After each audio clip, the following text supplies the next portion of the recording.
Testing, testing. Testing. Testing.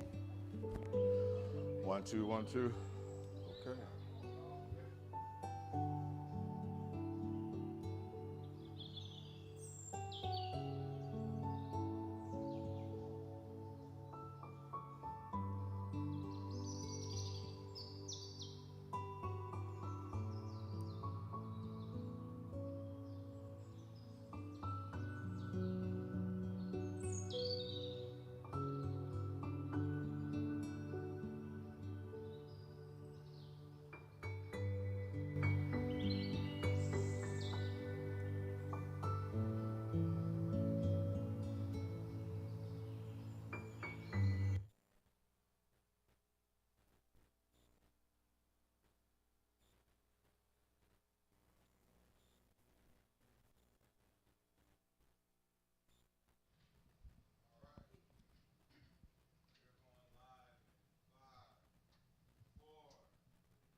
Shabbat Shalom.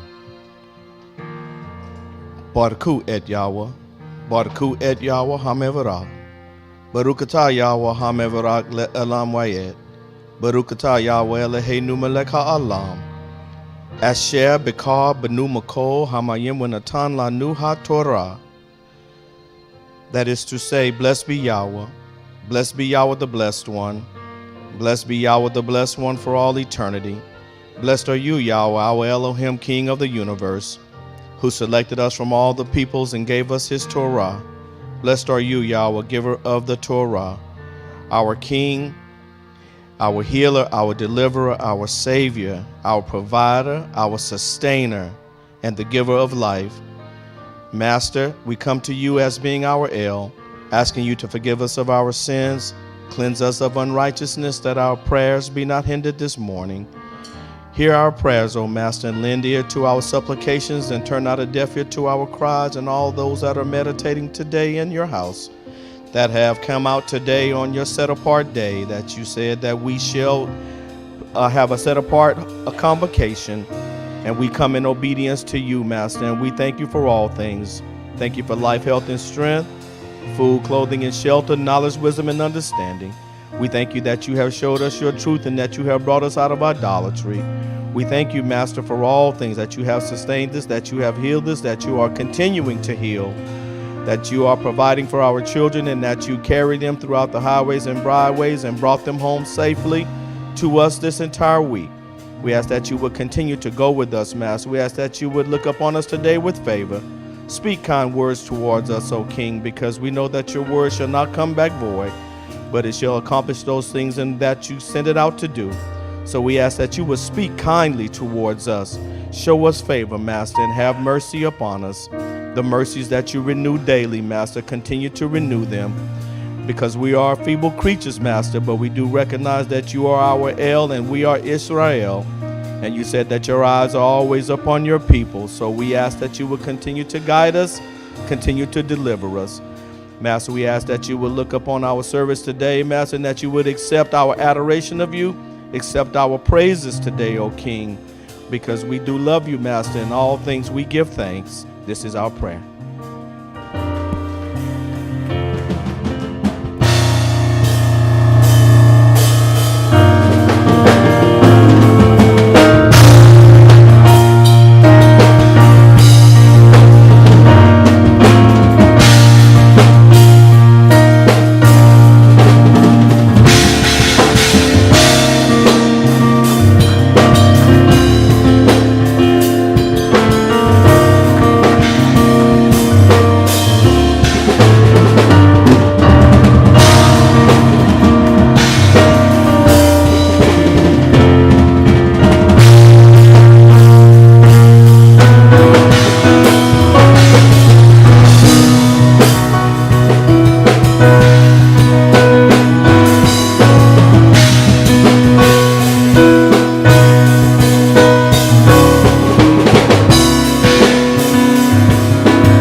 Shabbat Shalom. Shabbat Shalom. This is the day Yahweh has made. We shall rejoice and be glad in it.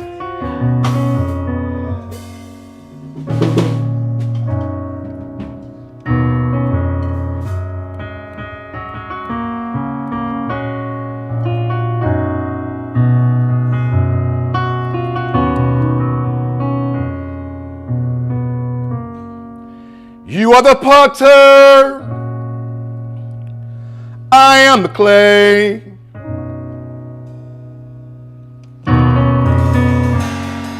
Mold me and make me in your way. I want to be right. I want to be whole. I want to be the one you call your own.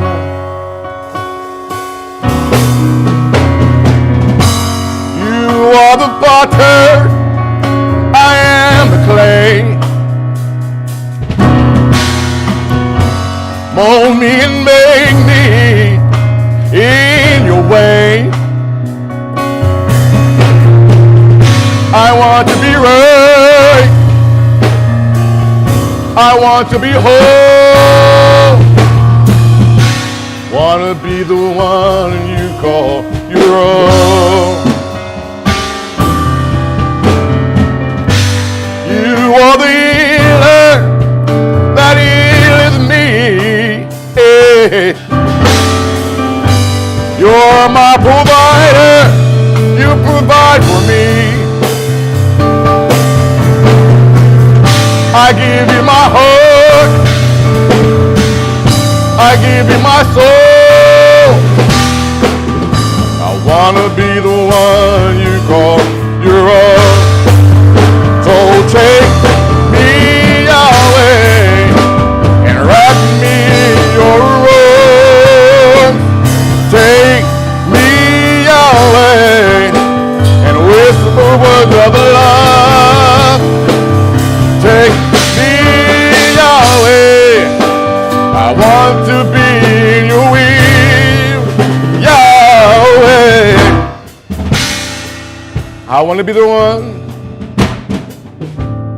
Let me be the one. I want to be the one you call your own. You are the healer that healeth me. You're my provider. You provide my needs. I give you my heart. I give you my soul.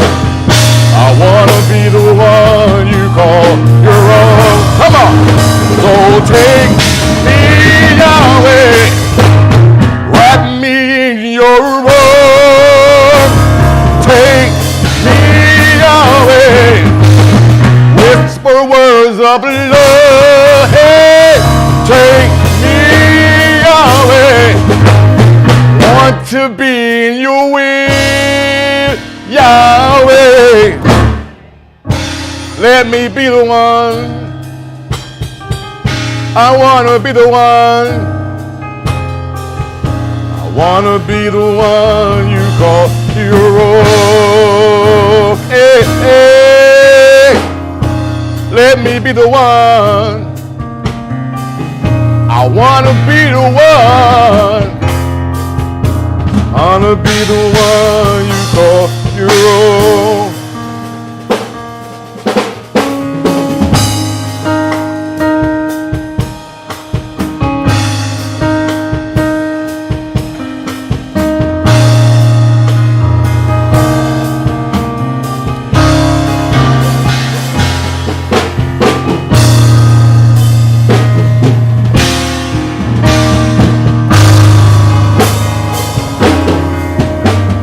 Come into your presence with thanksgiving. We enter your courts in praise. It's in the atmosphere of worship and the presence of your name. We sing Yahweh, Yahweh.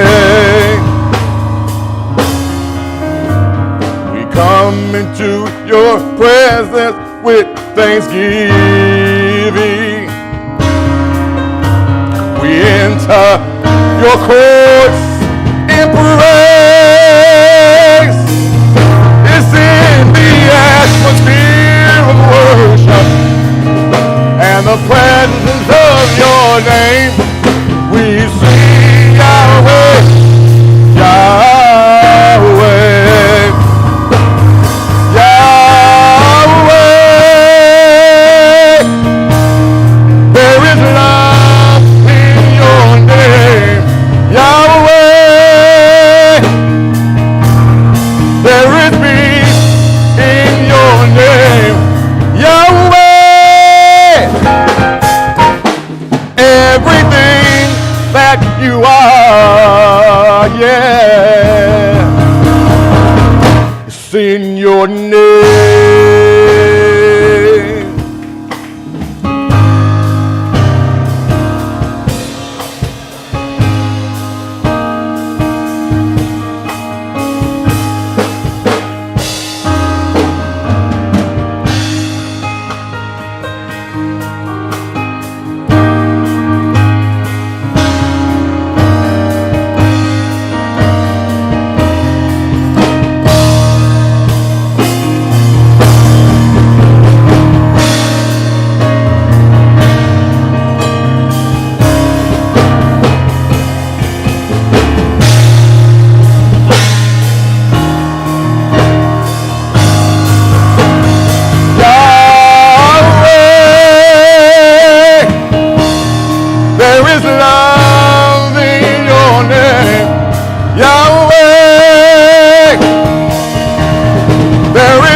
In your name,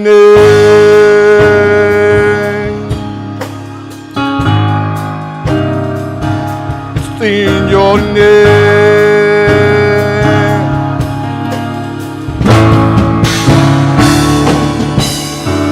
We lift up holy hands in your presence.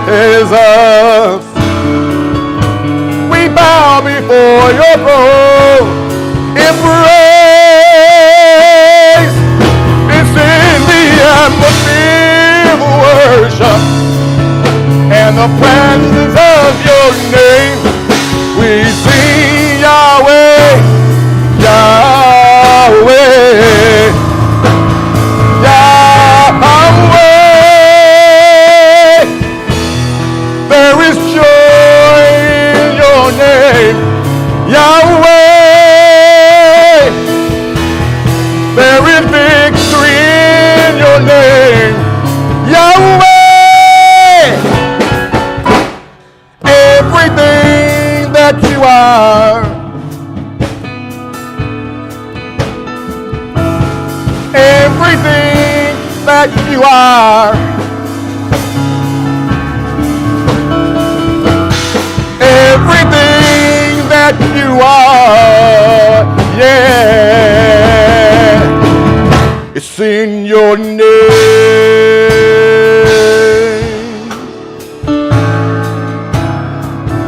It's in your name.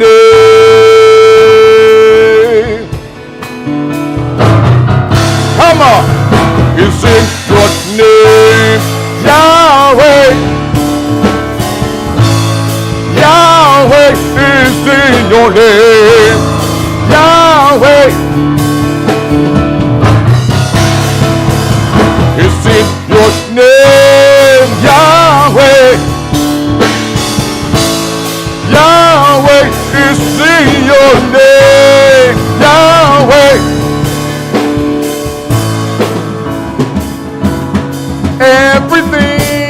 that you are.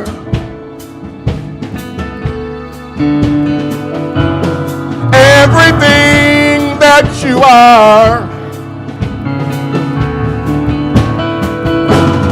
Everything that you are.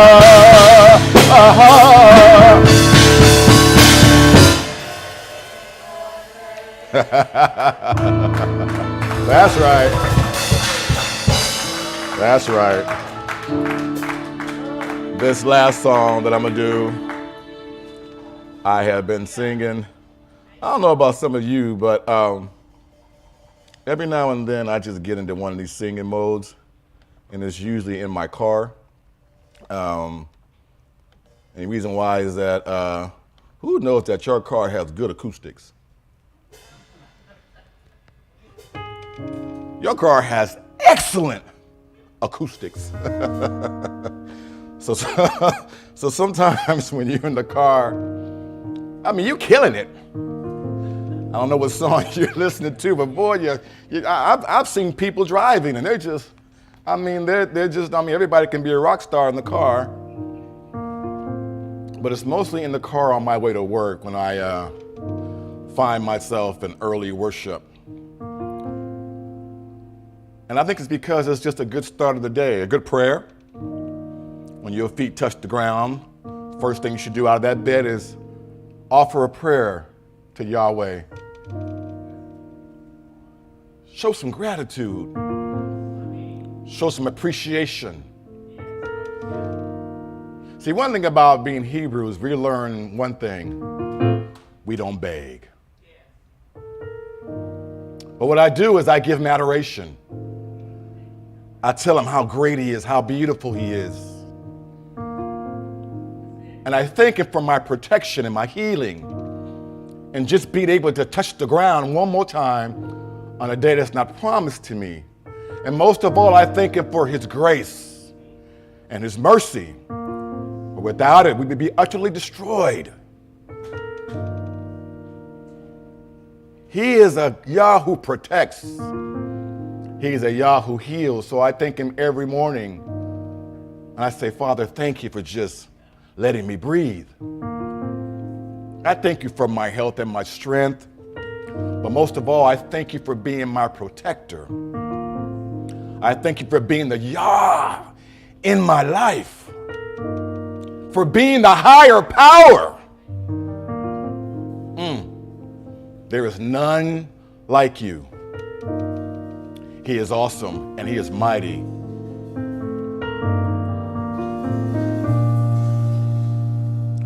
Elohim, I give you praise. Elohim, I give you praise.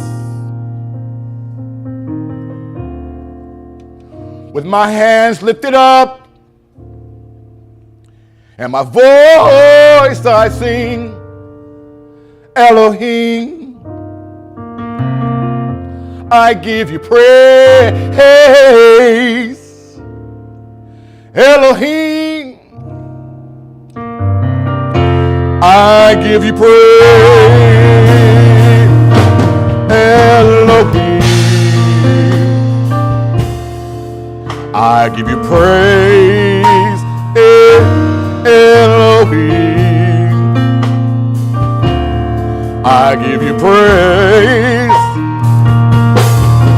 With my hands lifted up, with my voice I sing, Elohim,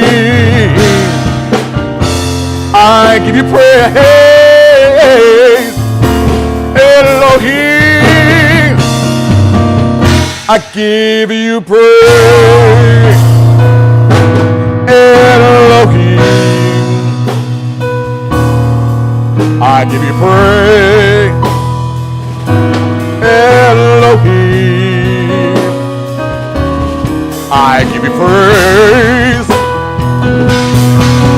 From the rising of the sun to the going down of the same, Elohim, I give you praise.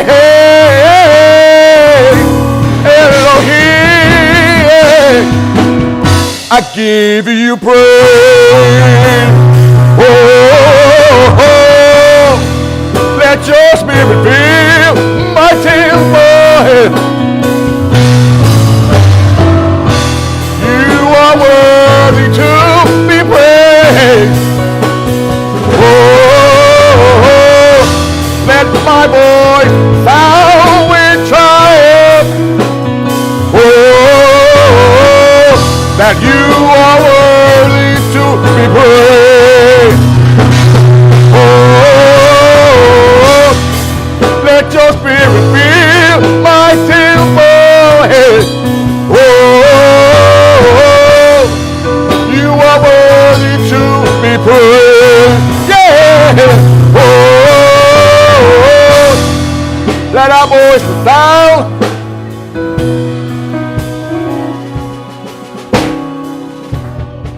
You are worthy to be praised. Hey, you are worthy to be praised. Hey, that you are worthy to be praised. Hey, you are worthy to be praised. That you are worthy to be praised.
You are worthy to be praised. You are worthy to be praised. You are worthy to be praised.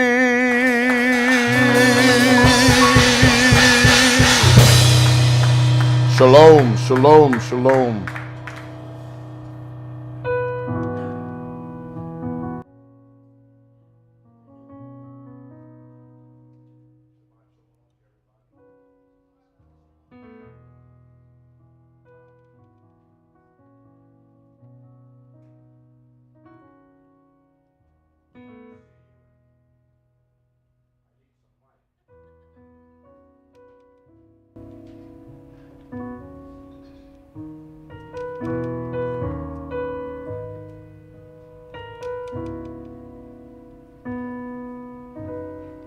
Hello. Thank you. Shabbat Shalom to everybody. I'm glad to see you today, and those of you that I have been missing. I was just wondering if I was going to have to send out a search party. But as it was, I didn't have to send out a search party. You showed up today, and I'm so glad to see you. I don't know if you all realize how blessed you are. I don't know if you realize it.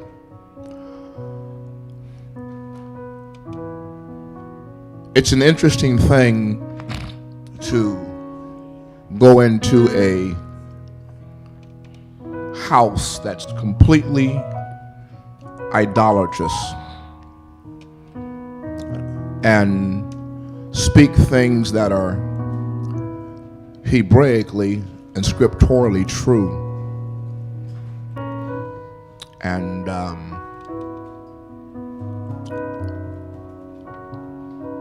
they look at you like, you know. I have a pact that I have made with the Most High El. And that is that any time I have an opportunity to stand in front of any group of people, I will always, always make his name known and understood. And I'm beginning to realize that while it is that they can't refute it, they don't like it. Particularly when I open up by saying, giving honor to the one whose name is above every name that is recorded in Scripture that's not in your Bible, and won't hear that. But I want you all to know how much I appreciate you, and I appreciate this house and seeing you each and every week coming to congregation.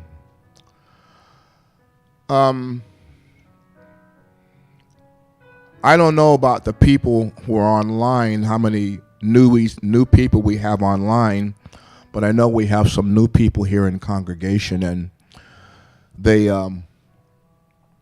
have expressed a desire to get up to speed with where you all are, because Ambassador Appleton over there, looking like an African king, representing well, rattles off these mitzvos like they're just whatever. I mean, they're just, and you don't know them. Well, I've given you a book that contains the ones that are germane to us in this exile. He rattles off some that are not germane in this exile, so you're not on board with them. But we are working on it and trying to figure out how we can help you to get up to speed with the things that are critical to the Most High El, and that are all of his mitzvot. But be patient with us. We'll get there. Well, I see the ambassador is ready, so I'm going to yield the floor to Ambassador Appleton. Receive him.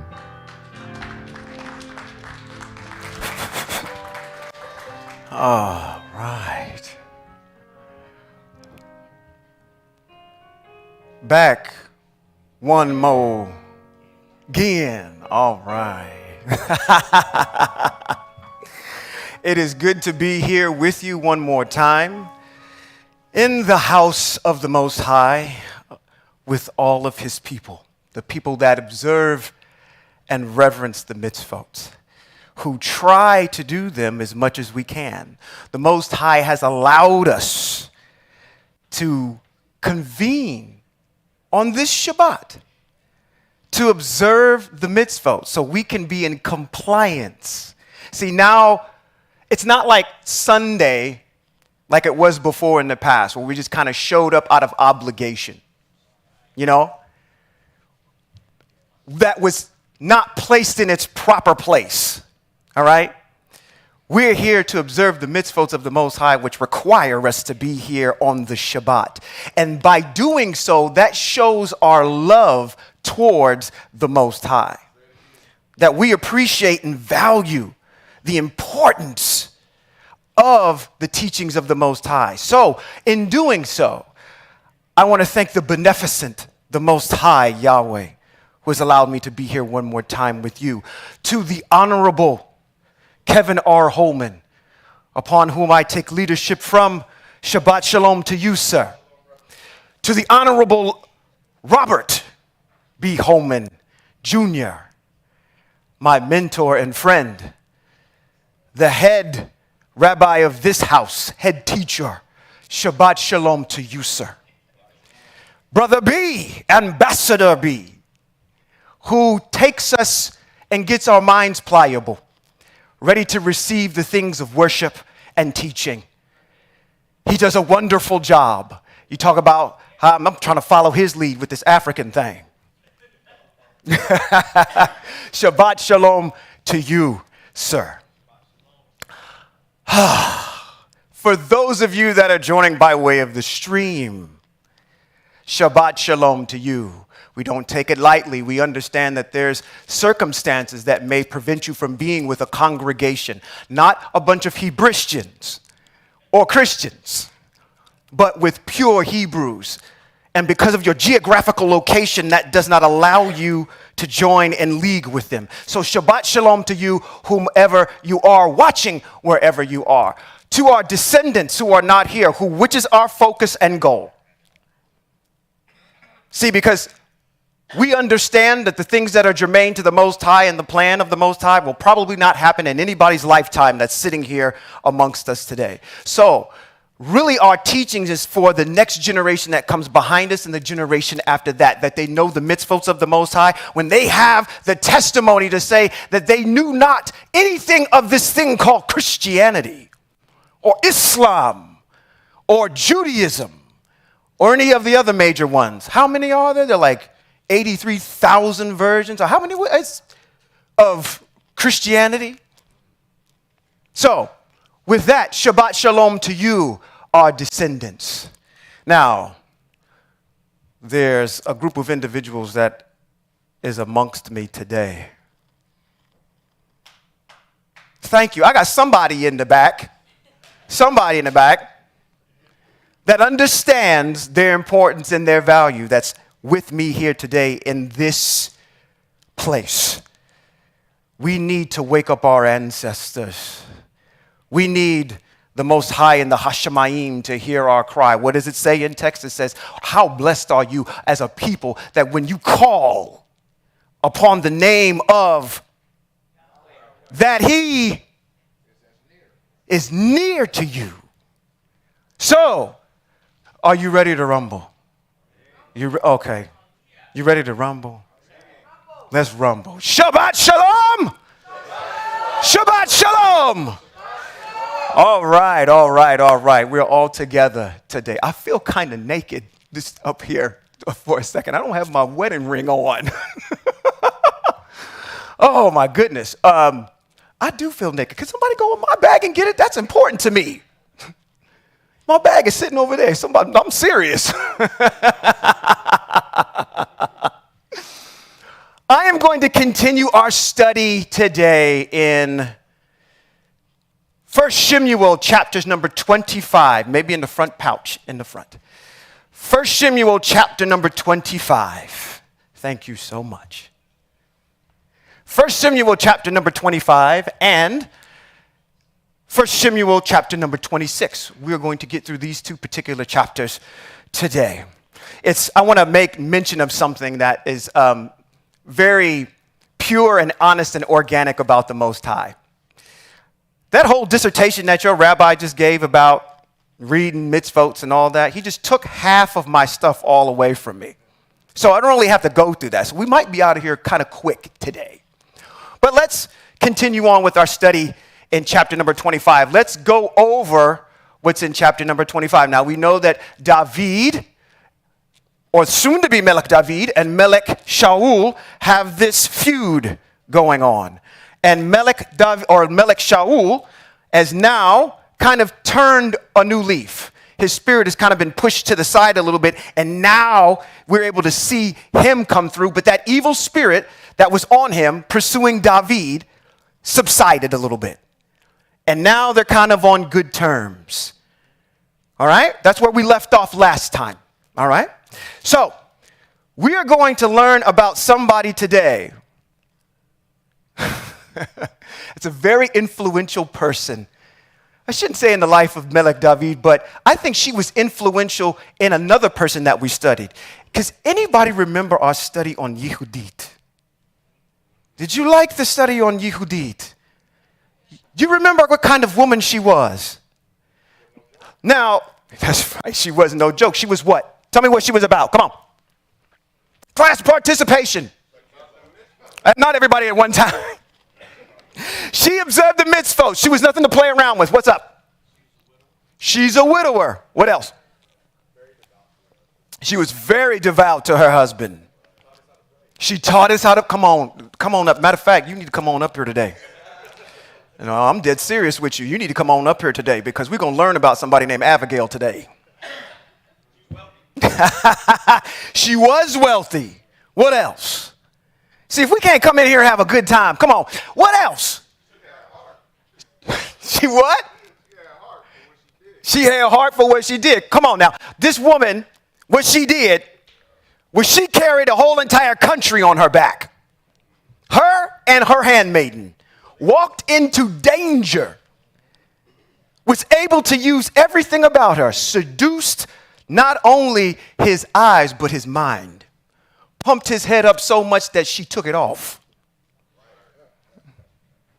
Had him believe in things that weren't even going to begin to happen. These are the things that Yehudit stood for. Now, if I was to talk to Yehudit today and I would say, Yehudit, who are some of the matriarchs that you would have looked to in order to develop who you are? And I, in my mind, this is me standing on my own today, I would have said Abigail is the forerunner for Yehudit. Now, some of the things that you're going to learn about with Abigail today, Yehudit is the same exact way. So, why don't we do this? Why don't we get right into it? That's in 25. Now, in 26, what we're going to see is, you remember how David was in a position in the back of this smelly cave when Melech Shaul was using the bathroom? El Baño? I think that's how you say it. He was using the bathroom, and he came up, and he cut a corner of his cloak off. And then he went back, and he says, as Melech Shaul was leaving, he confronts him, and he says, hey, I have a piece of your cloak. I could have killed you, but I am not going to harm the anointed of the Most High. And then that's when they come back on terms. Okay? We're going to see that again in chapter number 26. Okay? So, let's get right into it. As always, we're going to read this in its entirety, and we are going to pull out all of the mitzvot. I'm not saying that I'm going to pull out, I've covered them all, but the ones that have stuck out to me. Okay? Let's start with chapter number 25. And once again, matter of fact, I just did my overviews. And matter of fact, I'm going to pop out of this for a second. I'm going to go back to our handy map that's over here. Give me 2 seconds here while I pull this bad boy up.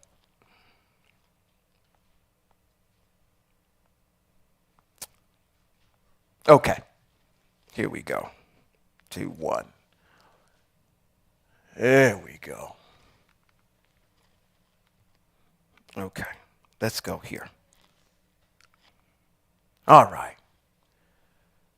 We should be able to, I apologize, it's a little small on the screen, but hopefully our media team in the back, as I'm doing this, they'll switch over. For those at least viewing by way of the stream, you'll be able to see what we're talking about.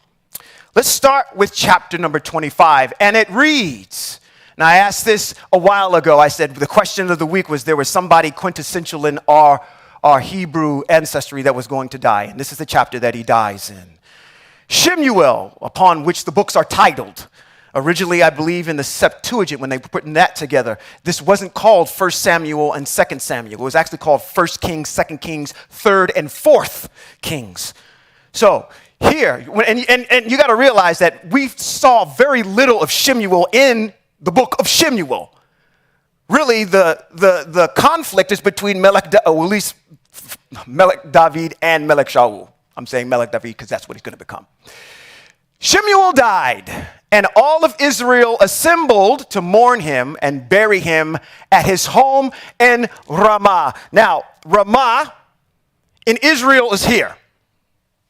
It's north of Jerusalem. Let me zoom out a little bit. Hopefully that gives you some reference on where we are. Then David set out and went to the Paran desert. So that is to the south. Woo, he's way over here. Let me go all the way out. Oh my goodness. So, we're currently north of Jerusalem in here, and he's setting out to go south into the Paran desert. Is that part of your land? Yes, it is, because I said your land goes from the Wadi of Egypt over here, all the way down, extends into the Euphrates is up here, I heard someone say, but it extends over into the Indian Ocean over here. So the Middle East, Iraq, Saudi Arabia, and to the north, Turkey. But he's going to the Paran desert, which is close to where they crossed, and you have Mount Horeb down there as well. Let's continue to keep going. Then David set out and went down to the Paran desert. Now there was a man in Maon who had property in Carmel. Now, Carmel is back up here. So I told you that at the beginning, just north of Jerusalem is Ramah. And now we're down here in Carmel. That is where this individual is. All right? He was very rich. I'm going to take a sidebar real quick. And I know this will resonate with most of the women that are in here. Do you want a man with money? Yeah. She said, yeah. Isn't that standard? You don't want nobody broke in spirit or broke in the bank. You want somebody with some money. So he was rich. I'm rich. No, I can't do that Dave Chappelle thing.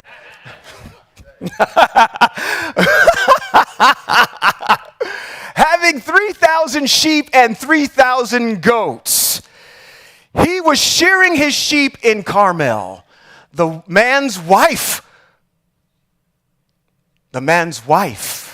Oh, excuse me, I skipped over it. The man's name was Naval, and his wife was named who? Abigail. Don't nobody look over there. Don't nobody look over there.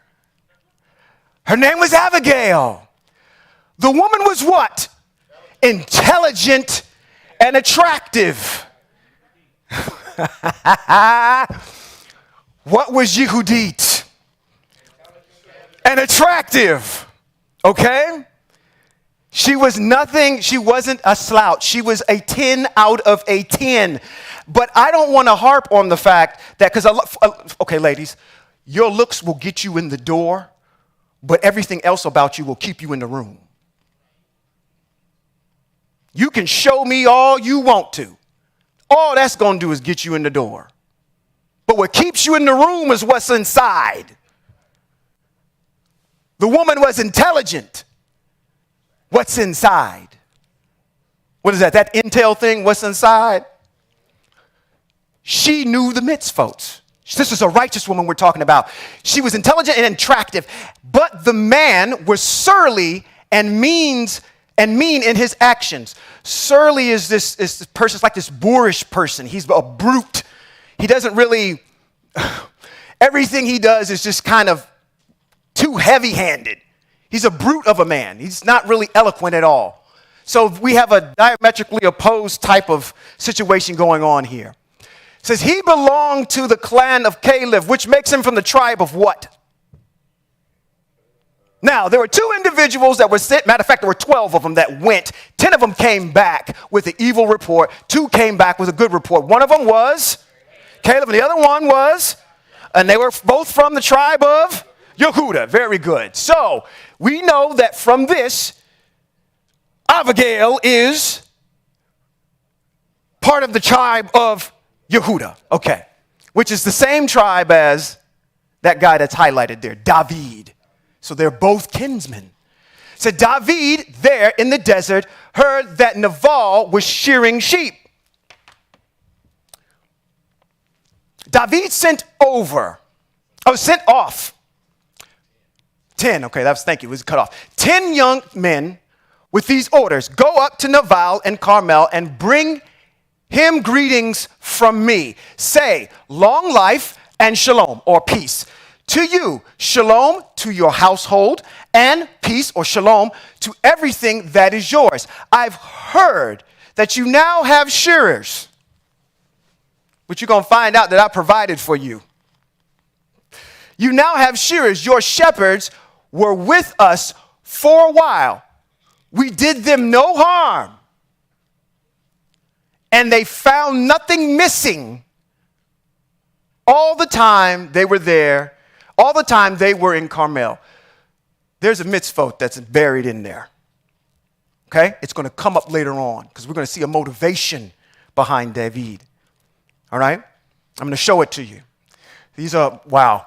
Trying to pull these things out without the Most High is very difficult.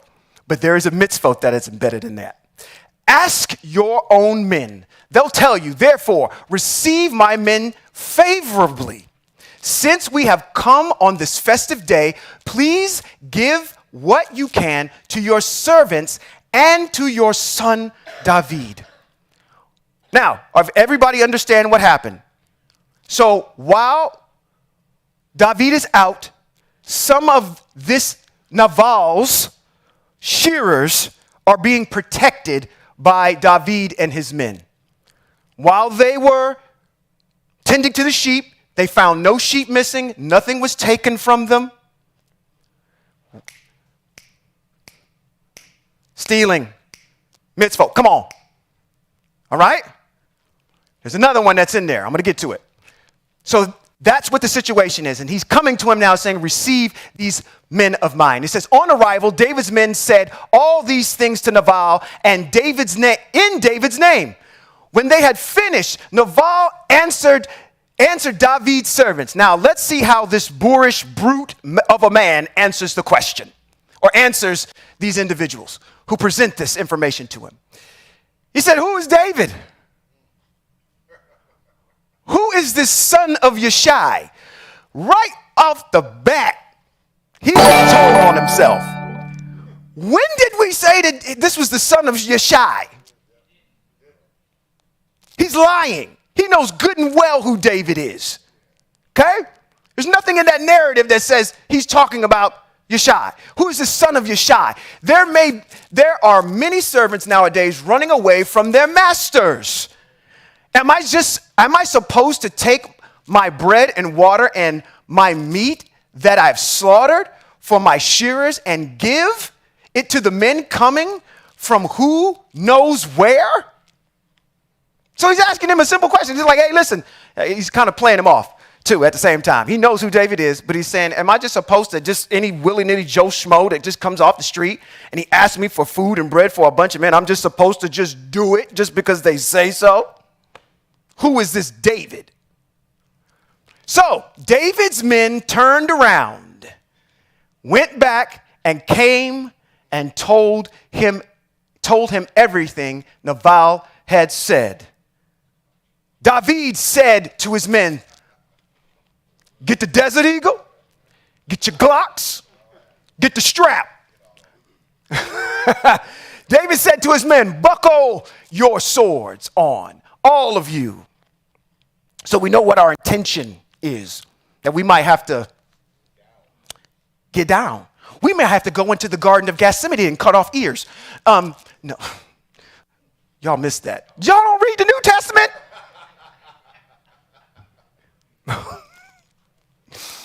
So, buckle your swords on, all of you, each one. You see, in comedy, what they call that is that's a bombed joke. That didn't go over well because y'all just looking at me.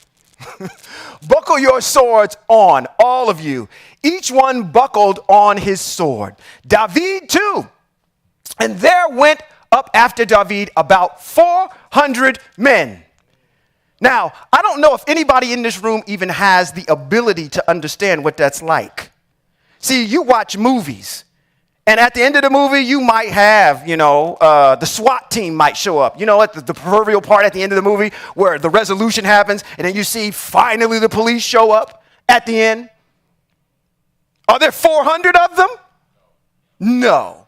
You don't see that many. This is a hit team that's going down to deal with Nabal. See, where are we at? 14. Oh, no. And there went up after David about 400 men, while 200 stayed with the equipment. So out of the 600 that he has, 200 are with the equipment, 400 go with him. But one of Nabal's men told who? Told Abigail. Oh boy. His wife. David sent messengers from the desert to greet our master. This is what he's telling Abigail. And he flew on them in a rage. Even though the men had been very good to us, they didn't harm us. And we found nothing missing the entire time we went with them while we were out on the countryside. They served as a wall of protection, or they served as a wall protecting us day and night, all of the time we were with them, caring for the sheep. Now, decide, what are you going to do? For clearly, this woman runs her household, okay? So they are going into the second in command. Here. They said, so decide what you are going to do, for clearly harm is on its way to our master and all of his household. But he's so mean that no one can tell him anything. I know nobody in here knows anything about that. You don't know anybody that when you talk to them, you can't tell them nothing? That sounds like Hebrew Israel at large. Because when you tell them the mitzvahs, they don't want to hear nothing. So, this is what Abigail does. She wasted no time in taking 200 loaves of bread, 2 skins of wine, 5 sheep already prepared, 6 quarts of roasted grain, 100 clusters of raisins, 200 fig cakes, and having them loaded on donkeys. Then she said to her young men, go ahead of me, and I will come along after you. She's sending the men out first. She has the provisions, or the provisions are going out. And I'll come along after you. But she didn't tell her husband, Nabal. Now, who does this also resemble in our ancestry? Because they could have died had they not circumcised somebody and their wife intervened. Okay? This woman now is bearing, what did we say about Yehudit? Yehudit bore the country on her back. She had to go out, deal with Holophanes. What is Abigail doing right now? She's going out with some of her young men to confront an army of angry, hungry men. Nobody in here knows what it likes to be hangry. Y'all don't know what it means to be hangry? And then to march somewhere, we're going to have to confront this person? That's not a good situation to be in. Okay? So, tensions are already high. She was riding on her donkey down past the hiding place in the mountain when David and his men descended towards her, and she met them. David had said, now you got to understand, this is a bad woman. I'm going to ask a question. Y'all don't laugh. Pastor Charles, Ambassador Charles, do you know what a baddie is? I said, don't laugh. You know what a baddie is? You know what a baddie, okay, good. See? This is a baddie coming down here with provisions. All right? So keep that in mind. So David, you can see him doing this.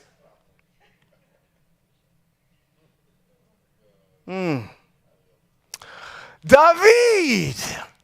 Now, again, David is a ladies' man. He knows. Now, we're going to see later on when he gets to Bathsheba what he does with her.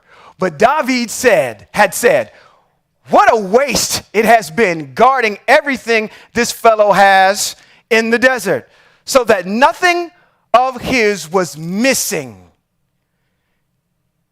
He has repaid me bad for good.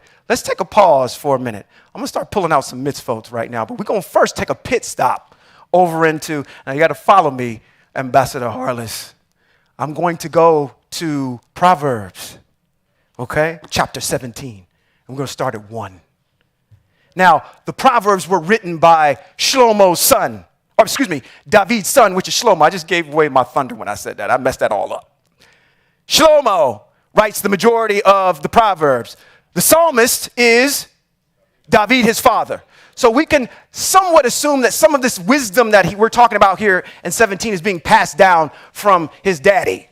Okay? It says, better a dry piece. Now, come on. I know a lot of people love reading the Proverbs, and they're going to hit you right in the guts. These things are so self-aware and transparent. Better a dry piece of bread with calm than a house full of food, but also full of strife. An intelligent slave will rule a shameful son and share the inheritance with the brothers. The crucible tests silver, and the furnace tests gold. But the one who tests the heart is Yahweh. An evildoer heeds wicked lips. A liar listens to destructive talk. He who mocks the poor insults his maker. He who rejoices in calamity will not go unpunished.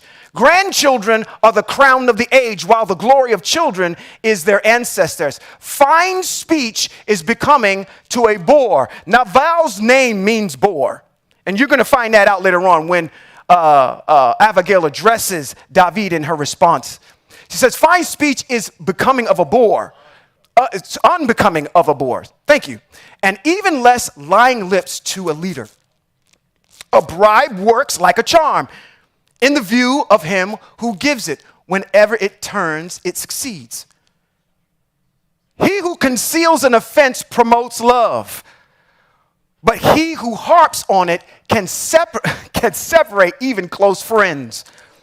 A rebuke makes more impression on a person of understanding. Now that makes sense. If I'm in doing something wrong up here and you bring it to me and you say you are in violation of the mitzvot, I am trying to be righteous. It says a rebuke makes more impression on a person of understanding than 100 blows on a fool. Come on. An evil person seeks only rebellion, but a cruel messenger will be sent against him. Rather, meet a bear robbed of its cubs than encounter a fool of his folly. Evil will not depart from the house. Here we go. All right? Evil will not depart from the house of him who returns evil for good. Right there. We did him good, and he's repaying us with evil. So what now is getting ready to happen? David's getting ready to come down there and create some evil with Nabal. All right? Point of reference. Let's go back to 1 Samuel, where we are with Abigail and Nabal. And I'm going to take a quick jump over. The next place we're going to go is into Vayikra chapter 19. And I want David's response to be known before I go there. It says, I can't do it. We're right here. It says, don't take vengeance on a bear or bear a grudge against any of your people. Rather, love your neighbor as yourself, as I am Yahweh. You already went there. I need to go back to, I took all my thunder away. Woo! Let's go back to Shemuel, because we're going to see that come up. That's the mitzvot that's going to be germane to David, okay? Let's go back to 1 Samuel, chapter number 25. It says, there it is. He has repaid me bad for good. Then he swore, may Yahweh, or El, do the same and more to David's enemies if I leave alive any one male of everything he owns. He was going down there to kill everybody.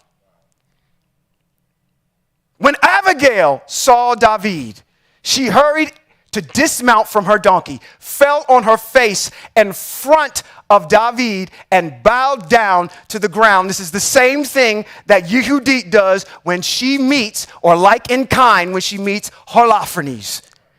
She humbles herself before him. What is she doing? I need to get in your good graces. Okay? Hebrews are not stupid people. This is a strategic move. All right? It says, when Abigail saw David, she hurried and dismounted. I'm going to say this again. From her donkey, fell on her face in front of David and bowed down to the ground. Having fallen at his feet, she said, it's all my fault. She takes all of the blame, even though it's not her. This is a good woman. Let me tell you something. She is with a man she does not like. She hates him. Okay? But yet and still, she is loyal to a fault. Because when in time, David even made his intentions known. It says, I'm coming to kill everybody around here. No. Please, I'm your servant. Please reconsider. She could have easily said, I don't like him anyway. She doesn't do that. That's a quality, that's loyalty. She's loyal. I can't sing the Chris Brown song. Is that a Chris Brown song? Okay, it's not a Chris Brown song? Okay, I can't say that. Okay. I'm raw today. I'm killing them today. Come on. Having fallen at his feet, she said, it's all my fault, my Lord. All my fault. Please let your servant speak in your ears and listen to what your servant says. Please, my Lord shouldn't pay any attention to the, oh, come on. She's talking down to her husband right now. You shouldn't pay any attention to this worthless fellow, Nabal, because he's just like his name. Nabal means boar. And his boorishness stays with him. But I, your servant, did not see my Lord's men whom you sent. Therefore, my Lord says, as Yahweh lives, and as you live, insomuch as Yahweh has kept you from guilt of shedding blood and from taking vengeance into your own hands. Mitzvot. We just read it a second ago. I'm going to go back to it as soon as we're done here. It says, therefore, my Lord, as Yahweh lives and as you live, insomuch that Yahweh has kept you from the guilt of shedding blood and from taking vengeance into your own hands. Therefore, may your enemies and anyone seeking your harm be as worthless as Nabal, her husband. Let's go to chapter 19. Now, there's something that we need to deal with here. We already dealt with because we already read it already. But I want to back up to actually verse 13. Because in this instance, you got to say, okay, what's David's motivation to go down there and slaughter everybody? Is that an offense that's worthy of slaughtering somebody? We have to remember David is a righteous man. So what motivation does he have to go down there and slaughter everybody? On the fact that we guarded your dudes, your homies, and now they've been returned to you, and now you're making money off of the guys that I returned back to you, and when I ask for a piece of bread, you can't give it to me, so because of that, now I have to kill you? Let's talk about whether or not there is a mitzvot that goes along with that. There's a commandment that goes along with that. Part of it is and part of it isn't. David is kind of overzealous. There isn't a mitzvot that I've ever run across that said, if somebody, you're doing something in that regard, that the penalty is death. But what I found in trying to research this was in chapter 19 of Vayikra, it deals with a series of mitzvot on how to treat your neighbor. What did I say? He's a kinsman. He's a part of the tribe of Yehuda, okay? And we have mitzvot on how to treat our neighbor. So let's go up to 13. Let's read all of these mitzvot.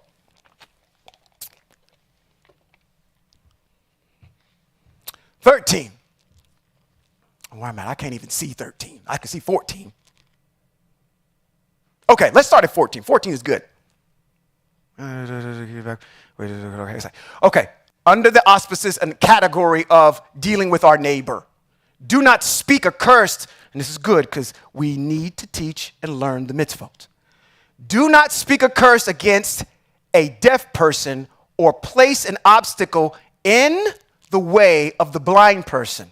Rather, fear your El, I am Yahweh. Okay? We are not putting stumbling blocks in front of people who don't know. Okay? That's what that mitzvot breaks down to. Do not be unjust in judging. Show neither partiality to the poor nor difference to the mighty. But with justice, judge your neighbor. Do not go around spreading slander among your people. But also, don't stand idly by while your neighbor's life is at stake. I am Yahweh. Didn't say I am Jesus. Don't hate your brother in your heart. I'm going to say that one more time. Do not hate your brother in your heart, but rebuke your neighbor frankly so that you won't carry sin because of him. Don't take vengeance on or bear a grudge against.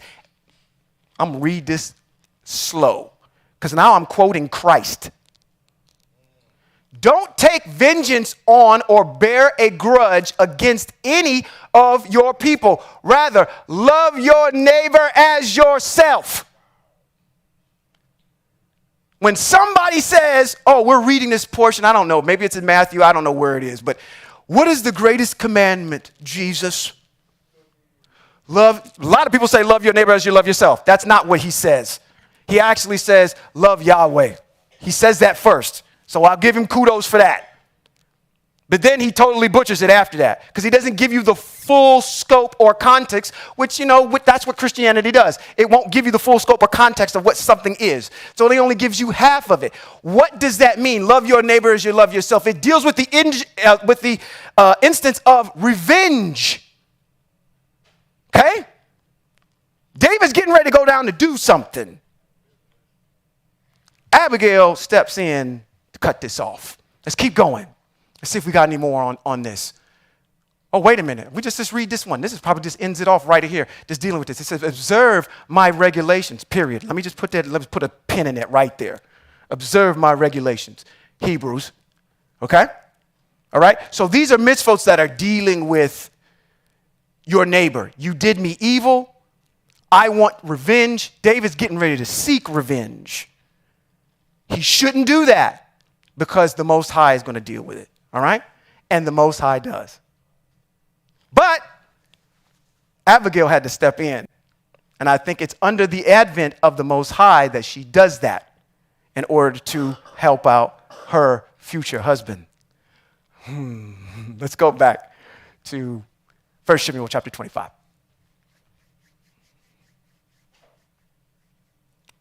He marries her.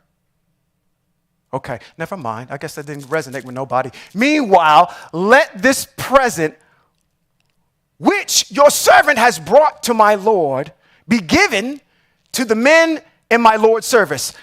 And please forgive the offense of your servant has caused, because Yahweh will certainly establish my Lord's dynasty. This woman is doing the same thing Yehudit is doing. What is she? Yehudit goes in there and she does what with her offerings. Listen, I know what you want. You want to get in there and you want to defeat all of Israel. I'm going to show you how. What is she doing? Strategically, she's getting into his head. She knows that he's a statistician. Okay, you got my ear now. How are we going to do this? Well, this is how we're going to do it. Let me put your head down here so I can cut it off. Okay? She tells him kind of the same thing. Says, and please forgive the offense of your servant has caused, because Yahweh has certainly established my Lord's dynasty, and my Lord fights Yahweh's battles, and nothing bad has been found in all your life long.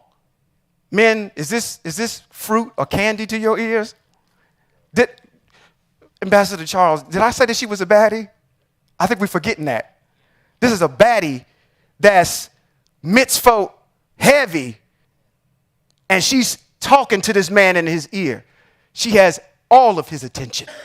Even if someone comes along searching for you, and, oh, come on. She said, and I'm down the ride too. Look at this. Even if someone comes along searching for you and seeking your life will be bound in the bundle of the life with Yahweh, your El. But the lies of your enemies, he will fling away as if from the pouch of a slingshot. She knows who he is because she knows what he used to beat Goliath. Listen, this woman, I'm telling you, when they said Abigail is intelligent, she is a statistician. She's using all of her tools. What is this? Yeah, I know you defeated Goliath. You command an army, so on and so forth. Then when Yahweh has done all the good to my Lord that he has said about you and made you the ruler over Israel, she's already professing it in the atmosphere. So wait a minute, ladies. I said, do you want a rich man or do you want a man that's rich and controls a country? Which one you want? You want rich, El Dorado Hills? Or do you want rich, El Dorado Hills, and I control the United States? Wow, y'all are, shoot. Okay, we'll take category number 2, Alex. So remember that. She's professing already that this man is going to be king of Israel. Then when Yahweh has done all the good to my Lord and has said about you and made you the rule of Israel, what happens here will not have become an obstacle to you or a cause for remorse to my Lord. Neither that you shed blood without cause. I'm helping you so you don't break a mitzvah. Without cause, nor that my Lord took vengeance. Come on. We invite Vayikra 19. Mitzvah, bing, bing, bing, bing, bing. Took vengeance into his own hands. Finally, when Yahweh has dealt well with my Lord, then remember your servant. I want all the good for you. I want a kingdom for you. I don't want any conflict or obstacles.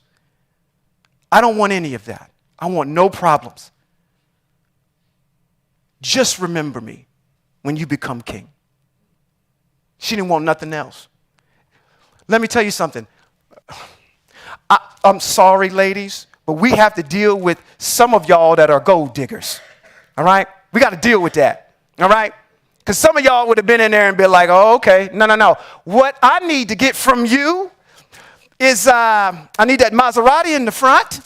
And I'm going to need that house there. And you might as well go ahead and get that American Express Black Platinum card and get that to me too. All right? She didn't say that. I don't want any of it. It's yours. Just remember me. That's all. That's a humble, what do we say the equation for favor is? It's a poor and humble spirit observing the mitzvot. That's favor. That's why that woman is in that position right there. She qualifies and meets the criteria of text in its totality. David said to Abigail, blessed be Yahweh, the El of Israel. I know I would have been saying that too. Blessed be Yahweh. Blessed be Yahweh. Woo! Blessed be Yahweh, the El of Israel, who has sent you today to meet me. And blessed be your tactfulness, your way of wielding words and wisdom, so I don't have to violate the mitzvot. And blessed be your tactfulness, and blessed be yourself for having kept me today from the guilt of shedding blood and taking vengeance into my own hands. Thank you for helping me observe the mitzvot. That's a bad woman. That's a bad woman.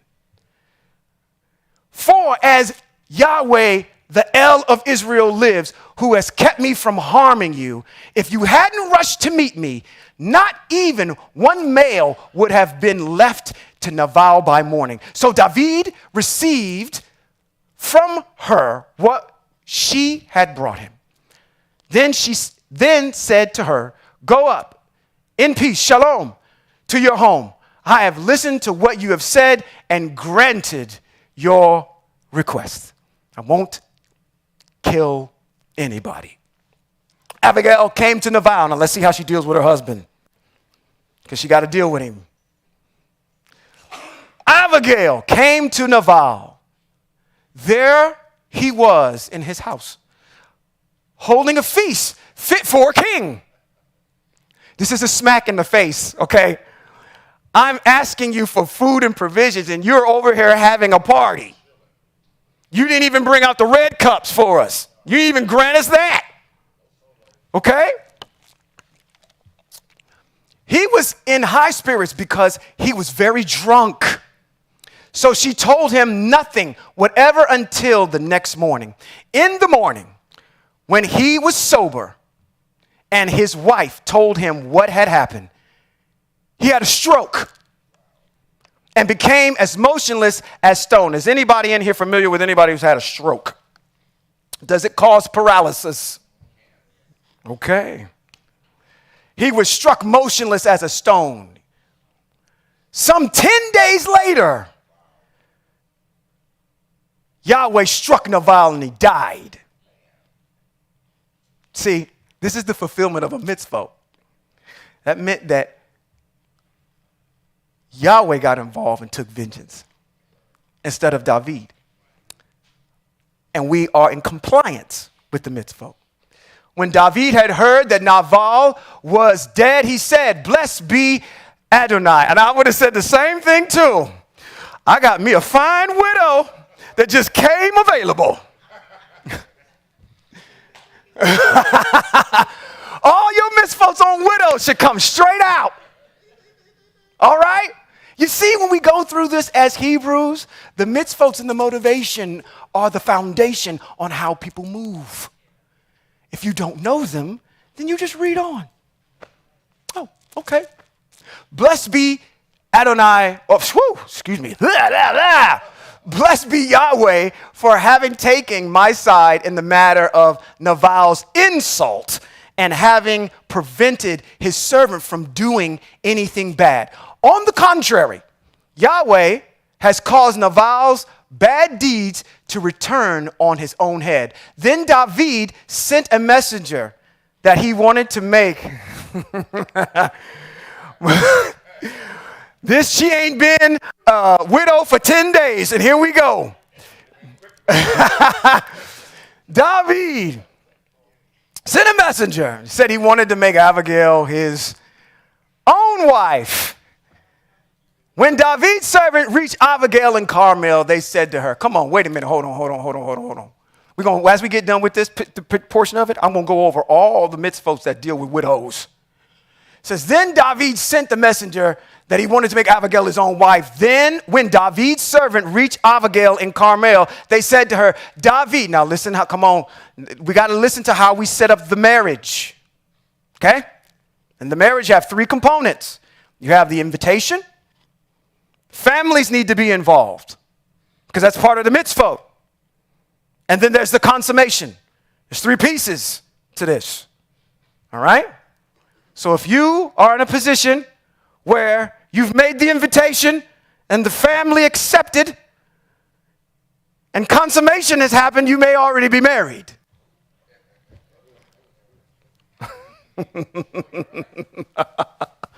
You just may be married. Hebraically. Let's put that preface on there too. You'll be like, what part of the California state law is that? When David's servants reached Abigail in Carmel, they said to her, David has sent us to you to bring you to him to be his wife. There's the invitation. Does she accept? She got up, bowed her face to the ground, and said, your servant is here to serve you. So the answer is yes. To wash the feet of my Lord's servant. She said, okay. Abigail then, now, she made it come up. Not only is this man going to be the future king, not only is this man going to be filthy rich, Not only is this man super righteous, did we not just forget that this man has rugged and ruddy features that all the women want? So he's one of the baddest things walking, okay? And he's fine, okay? So we got two fine people here. Your servant is here to serve you and to wash the feet of my Lord's servants. Abigail then hurried, set out, and rode. She said, listen, where are the keys to the car? Where are we going? Abigail then hurried, set out, and rode off on a donkey with 5 of her female servants. Let's go. Following her, she went after David's messengers, and she became his wife. Both of them became, I missed one. David also took, now here we go. Now I know this is going to be a little hard on y'all because we live in the 21st century and this is taboo and it's against the law in the United States in westernized culture, but it's not against Hebrew.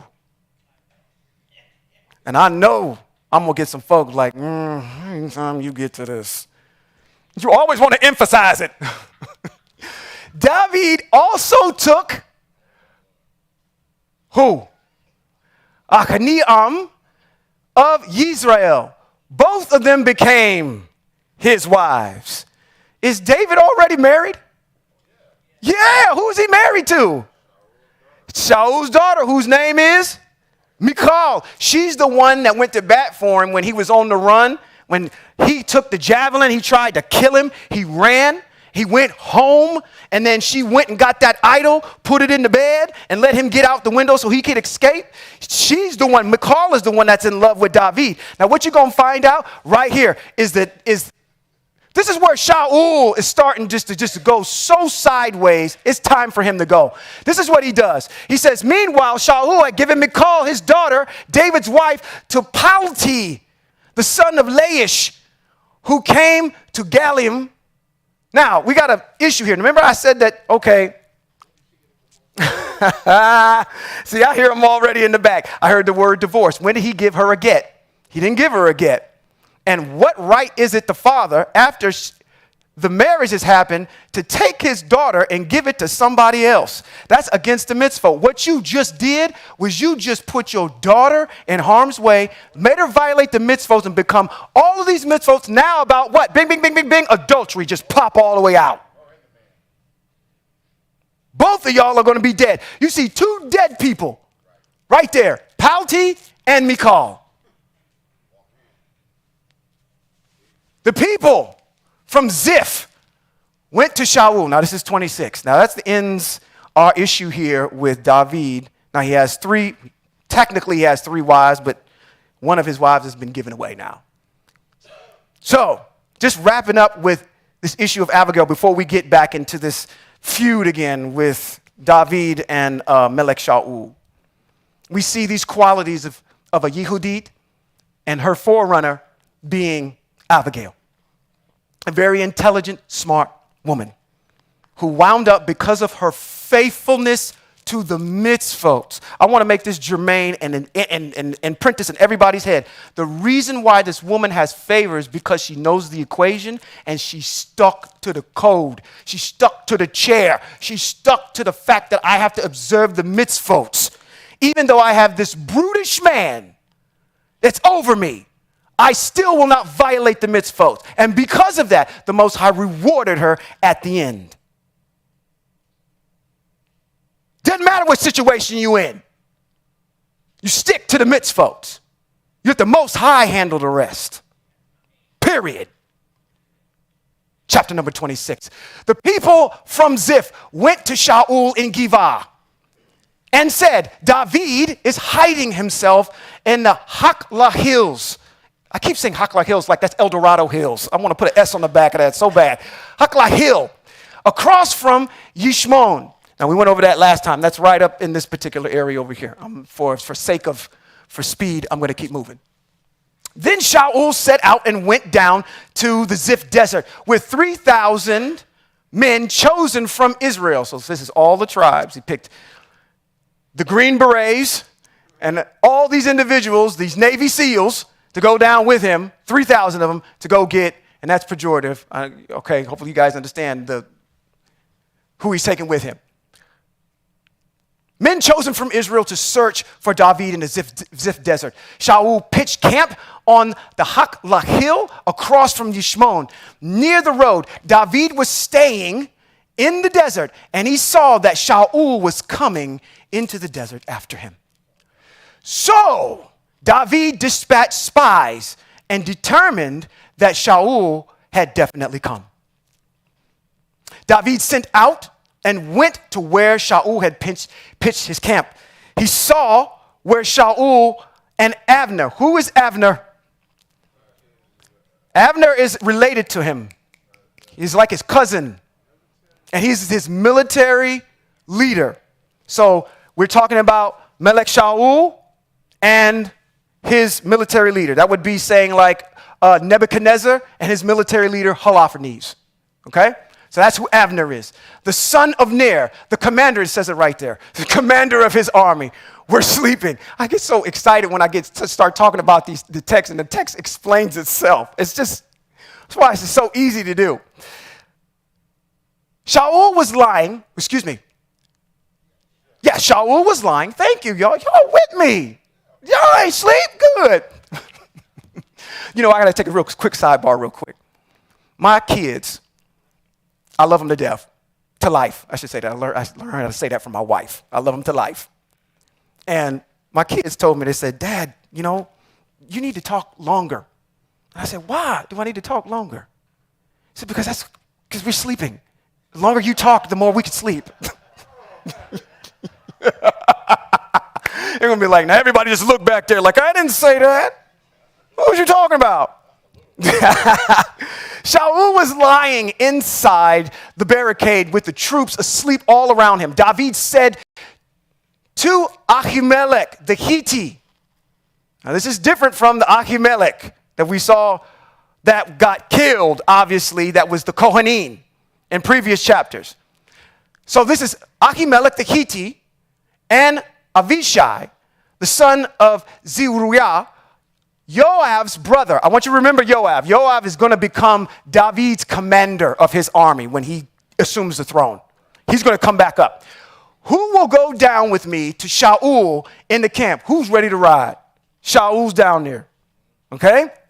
Now, David, again, you're getting a little bit too, zealous with you. Just came out of a situation with Abigail, and she saved you behind. Now you're getting ready to go down there to do what?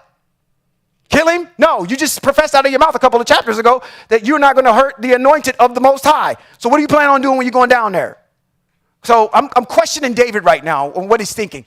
Who will go down with me to Shaul in the camp? Avishai said, I will go down with you. So David and Avishai went to the shoulders by night. Shaul was lying there asleep inside the barricade. His spear was stuck in the ground next to his head. And with Abner and the troops asleep all around him.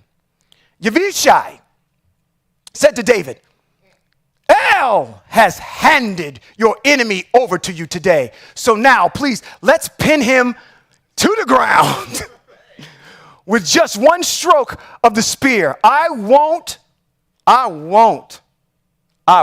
strike him a second time. He's going to be a one and done. Where have you seen that before? Come on, there's a young lady that there was a person that was running.